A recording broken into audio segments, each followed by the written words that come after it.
Hello everyone, मैं हूं Bharti. Welcome to my channel. So I hope कि आप सब लोग अच्छे होंगे, अच्छी अच्छी स्टोरी सुन रहे होंगे और मुझे ही बता रहे होंगे। तो आज आप लोगों की फेवरेट स्टोरी जो है वो फाइनली आ चुकी है, यानी कि वो स्टोरी जो है वो कल अपलोड हो गई थी और मैंने उसको फटाफट से सुन लिया है और मैंने सोचा कि आप लोगों के साथ जितना जल्दी हो सके इसका रिव्यू जो है वो शेयर कर दूँ, क्योंकि बहुत सारे लोग के मेरे पास कमेंट आ रहे थे जैसे ही मैंने आप लोग को अपडेट दिया था कि भाई स्टोरी आ चुकी है, तो आप लोग चाह रहे थे कि मैं उसका रिव्यू जल्दी से जल्दी आप लोग के साथ शेयर करूँ। ठीक है, तो ये जो स्टोरी है कुकू एफएम की स्टोरी है जिसका नाम है इश्क या जुनून, जिसका जो सीजन 2 है वो फाइनली अपलोड हो चुका है।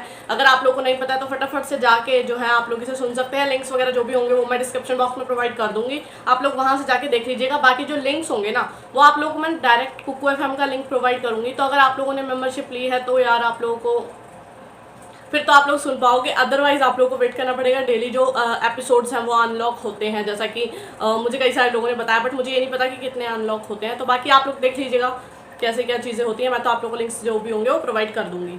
ठीक है, तो बात करते हैं अब हम स्टोरी की। ठीक है, तो सबसे बड़ी चीज़ ये है कि एक सबसे बड़ा सवाल कि सीजन 2 में क्या जो स्टोरी है उसको कंप्लीट कर दिया गया है? तो नहीं, सीजन 2 में जो स्टोरी है उसको कंप्लीट नहीं किया, बल्कि ऐसे ही छोड़ दिया है यार फिर से। ठीक है, अब आप लोगों को सीजन 3 का वेट करना पड़ेगा, जिसके लिए इन्होंने कहा है कि अगस्त में आएगा। बाकी एक चीज़ और है, अगस्त या सितंबर में आएगा। ठीक है, तो एक चीज़ और थी कि भाई मैं तो चाहती नहीं थी कि भाई इतना ज़्यादा लंबा इसको खींचा जाए, बट चलो कोई बात नहीं, अगर खिंच गया तो अब हम कुछ नहीं कर सकते। बट एक आप लोगों के लिए इसमें अच्छी चीज़ है, वो ये है कि भाई आप लोगों को एज अ कपल दोनों को देखने को मिलेगा सेकेंड सीजन में। तो ये बेस्ट चीज़ थी इस वाले सीज़न की, कि भाई आप लोगों को ना थोड़ा ऐसे लड़ाई झगड़ा टाइप्स तो फिर भी है, ऐसी बात नहीं है कि नहीं है, बट आप लोग को एक केयरिंग सॉफ्ट साइड जो है अद्विक की वो देखने को मिलेगी, जो कि बेस्ट चीज़ थी स्टोरी में। इसकी वजह से ही सिर्फ मैं ये कह रही हूँ कि मैं सीज़न 3 जो है उसको ज़रूर देखूंगी। अदरवाइज़ अगर ऐसा नहीं होता ना तो मैं सीज़न 3 बिल्कुल भी नहीं देखती, क्योंकि मैं नहीं चाहती कि भाई इतना ज़्यादा लंबा खींचा जाए किसी भी स्टोरी को। क्योंकि आप लोग खुद सोचो ना, वेट भी कैसे करते हो यार इतनी सारी, मतलब इतने सीजन्स का। आप लोगों ने अभी आधा सुन लिया, गुस्सा नहीं आता आधा सुनने के बाद? ठीक है, बाकी तो आप लोगों के ऊपर है, अगर आप लोग सुनना चाहते हो तो आप लोग जाके सुन सकते हैं, अदरवाइज मैं कोई फोर्स नहीं कर रही हूँ अगर आप लोगों को। पर ये है कि मुझे पता है कि सारे लोग जो भी है ना वो ज़रूर जाके ना इसके सीज़न 2 को ज़रूर सुनेंगे, क्योंकि क्या है ना, आप लोग को इतना ज़्यादा पसंद है ये स्टोरी और मैं खुद इसका वेट कर रही थी। तो इसका सीज़न 2 तो आ ही चुका है, बट स्टोरी यार बहुत बढ़िया, मतलब डाउट्स जो थे ना काफ़ी हद तक क्लियर हो गए हैं। और सबसे बड़ी चीज़ क्या है कि ना इसमें सेकेंड सीजन में जो अद्विक की फैमिली है, यानी कि उसका उनका क्या बैकग्राउंड है, हाँ उनकी फैमिली वो इन्वॉल्व की गई है। ठीक है, आप लोगों को पता चलेगा कि कौन है उनकी लाइफ में, और मतलब उनकी फैमिली में कौन कौन है और क्या वो अपनी फैमिली के साथ क्यों नहीं रहते हैं, या फिर क्यों उनका नेचर जो है वो इस तरीके का है। ठीक है, तो इसमें कई सारे सीक्रेट्स जो है ना वो रिवील हुए हैं। हालांकि ऐसी बात नहीं है कि अभी भी सस्पेंस जो है ना वो बिल्कुल बना हुआ है एंड तक भी, क्योंकि पता ही नहीं चला कि भाई वो इंसान है कौन। ठीक है, और रही बात, मैंने पिछली वीडियोस में देखा कई सारे लोगों ने ना मुझे ये भी बोला कि दीदी आपने ना ध्यान से नहीं सुना, वो बिजनेसमैन है। नहीं, आप ये कह सकते हो हाँ वो बिजनेस में इन्वॉल्व है। ठीक है, और ये हर स्टोरी की बात होती है, वो बिजनेस में तो मिलेंगे ही मिलेंगे, बट उनका और जगह पर भी जो कनेक्शन है ना उसके हिसाब से एक प्रॉपर क्लैरिफिकेशन नहीं कहा गया है कि ये एक टॉप मोस्ट जो बिजनेसमैन है, ऐसा कुछ नहीं कहा गया है। नहीं तो और स्टोरीज जो होती है ना उनमें डायरेक्टली कह दिया जाता है कि भाई एक ये कह लो रिच बिजनेसमैन है या फिर वो बिजनेस टाइकून, इस तरीके के शब्दों का जो है वो इस्तेमाल किया जाता है, बट यहाँ पर अभी तक नहीं किया गया है। और बाकी जो अद्विक के साथ जो और चीज़ें हैं उन सबको लेकर अब तो इनकी फैमिली इन्वॉल्व हो ही चुकी है। और सबसे बड़ी चीज़, मोस्टली लोग चाहते थे शादी को देखना, हालांकि वो तो नहीं हुई है अभी भी, दिखाया जाता है उन्होंने फोर्सफुली भी नहीं कह सकते हैं, वो एक तरीके से सरप्राइज है। आप लोग खुद देखना स्टोरी को, आप लोग को पता चल जाएगा कि किस तरीके की स्टोरी है और क्या उसमें चीज़ें चल रही हैं। क्योंकि अगर मैंने पूरी स्टोरी बता दी तो फिर आप लोग के सुनने का कोई मतलब नहीं रह जाएगा। बस मैं इतना ही कह सकती हूँ कि जो स्टोरी है ना वो काफ़ी अच्छी है, एक बार जाके सुनने में कोई बुराई नहीं है। बाकी अगर आप लोग थर्ड सीजन का वेट करना चाहते हैं तो आप लोग की इच्छा है, आप लोग थर्ड सीजन का वेट कर लो और फिर उसके बाद अगर वो कंप्लीट हो जाती है तो आप लोग सुन लो, अदरवाइज कोई ज़रूरत नहीं है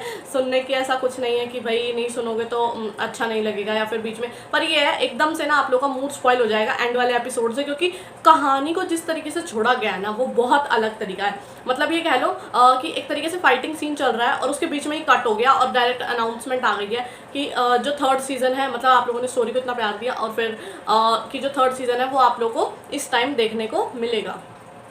तो ये कह लो एक बढ़िया से जगह पे ना उन्होंने एकदम से स्टोरी को ब्रेक कर दिया। और मैं चाहती नहीं थी, मैं चाहती थी एटलीस्ट वो जो प्लॉट था ना, मतलब वो जो पार्ट था उनकी निवेदिता की फैमिली का, वो क्लियर करके तब तो स्टोरी को आप लोग रोक दो, सीजन ब्रेक दे दो, फिर भी समझ में आता है। बट यहाँ पे तो उन्होंने बिल्कुल बीच में उसे छोड़ दिया। ठीक है, मुझे देखना था कि किस तरीके से जो निवेदिता है वो रिएक्ट करती है और किस तरीके से उनके अंदर चेंजेस आते हैं इन सारी चीज़ों को लेके।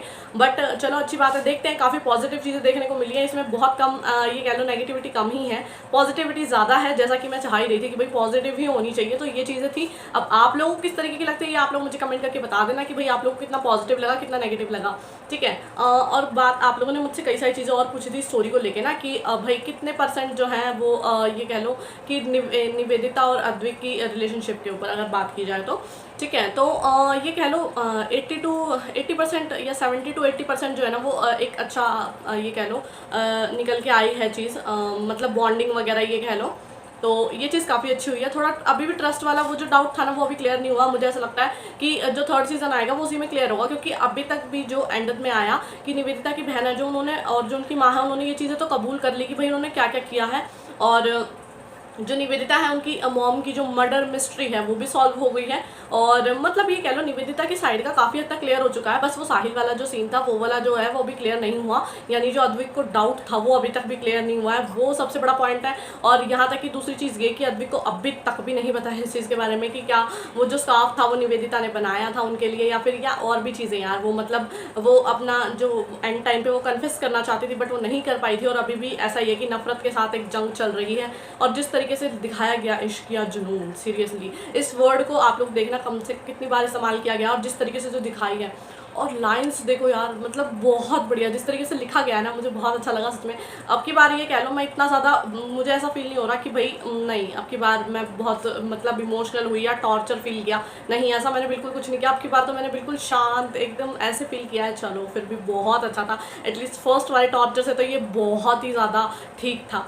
फर्स्ट में जिस तरीके से हमारे ऊपर अटैक किया गया था ना, हमारे माइंड के साथ खेला गया था, वो चीज़ सेकंड में नहीं हुई। तो ये काफ़ी अच्छी चीज़ है, कुछ नया चेंज हुआ ना। अब 3rd सीज़न में आप लोग देख लोगे कि भाई किस तरीके से जो निवेदिता है वो चेंज होती हैं और उनकी लाइफ में क्या चीज़ें हो रही होती हैं और किस तरीके से अद्विक जो है वो सरप्राइज़ देते हैं। अब क्या सरप्राइज़ है उसके लिए तो आप लोगों को स्टोरी को सुनना पड़ेगा, क्योंकि ये भी तो बहुत बड़ा सस्पेंस है ना। जब उन्होंने ही नहीं बताया अभी तक निवेदिता को, तो मैं आप लोगों को कैसे बता सकती हूँ? मैं नहीं बता सकती, है ना।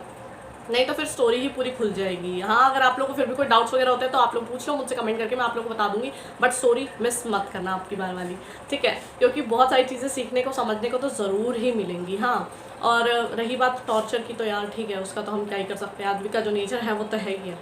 हाँ, उस चीज़ को लेके कुछ नहीं किया जा सकता। बट एक चीज़ और मैं कहना चाहूँगी कि ना जब स्टोरी जो है वो स्टार्ट होती है, जैसा कि आप लोगों को पता है कि एंडिंग में क्या हुआ था कि निवेदिता जो है उसको कैद कर दिया जाता है। ठीक है, तो स्टार्ट हुई बट उन्होंने ना ये नहीं बताया यार कि कितना टाइम हो गया। मतलब एक स्पेसिफिक हम लेके चलते हैं ना कि 1 हफ्ते से वो उस कमरे के अंदर बंद है। ठीक है, तो हम उसको ना एक पॉइंट कर पाते हैं इस चीज़ को लेके कि भाई इतने टाइम से वो उसके अंदर बंद थी।